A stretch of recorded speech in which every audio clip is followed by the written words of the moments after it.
Yan yung kanilang pinagsasalukan ng tubig. Lalim oh. Parang nasa 20 feet.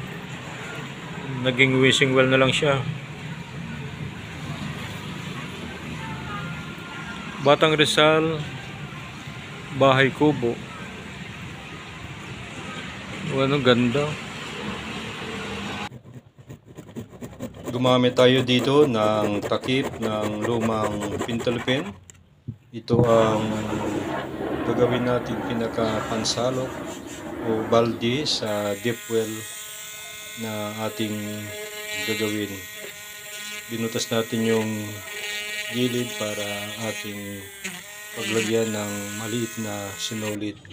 Gumamit din tayo ng 3 kulay na pintura para magiging realistic ang dating, ay dahan-dahan tayong nagpintura.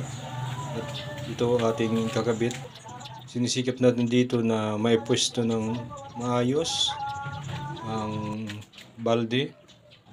Medyo kailangan ng tiyaga sa paggawa ng ganitong miniature.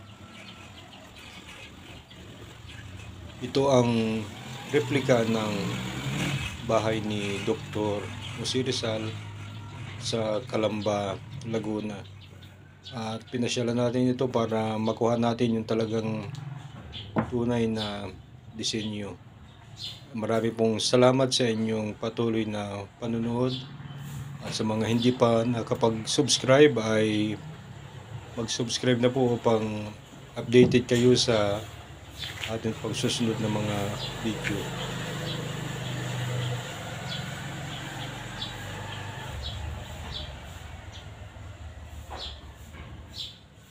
Yan, talagang hindi pa ito totoong tapos. Marami pa tayong i-retouch at gagawin.